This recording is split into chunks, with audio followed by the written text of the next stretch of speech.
അങ്ങനെയൊക്കെ സംഭവിച്ചു. എല്ലാവർക്കും വിഷമമായില്ലേ? അത് പിന്നെ ഞാനാ തെറ്റിയത്. എപ്പോഴത്തെ പോലെ ഞാനൊരു തമാശ ഉദ്ദേശിച്ചുള്ളൂ. പക്ഷെ അതാർക്കും മനസ്സിലായില്ല. കാണണമെന്ന് പറഞ്ഞത് ബുദ്ധിമുട്ടായോ? ഹേയ് ഇല്ല, സന്തോഷം തോന്നി. കണ്ട് തെറ്റിദ്ധാരണ മാറ്റണമെന്ന് ഞാനും കരുതിയിരുന്നു. കുറേയൊക്കെ എൻ്റെ സ്വഭാവത്തിൻ്റെ കുഴപ്പം. പിന്നെ എപ്പോഴും പറയാറുള്ള പോലെ ത്രില്ല്. അതിനപ്പുറത്തേക്ക് ചെയ്തതും പറഞ്ഞതുമൊക്കെ മറന്നു കളയണം. എന്താ പറയാനുണ്ടെന്ന് പറഞ്ഞു? അത് പലതവണ ആലോചിച്ചു.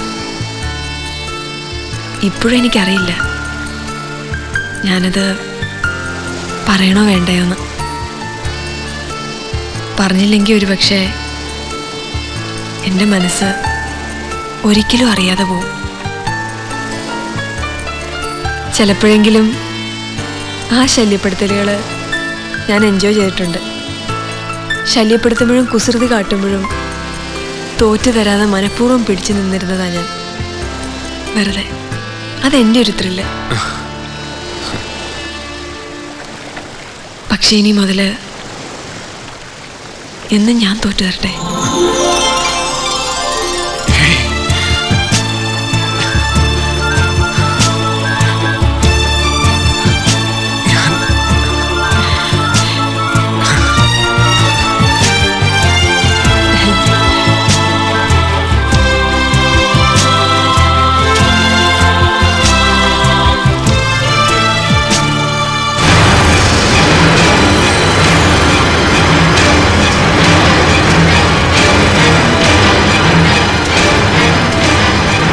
Hey! Kamala,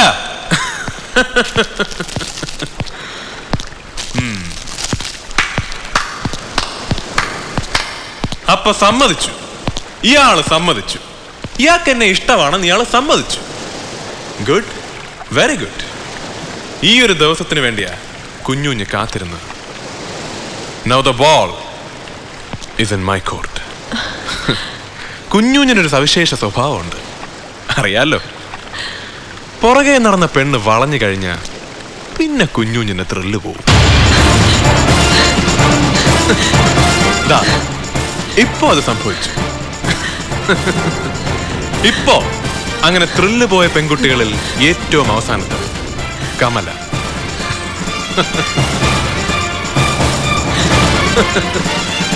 anyway, I had a nice time. ഇനി നമുക്കിത് ഇവിടെ വെച്ച് അവസാനിപ്പിക്കാം. എല്ലാം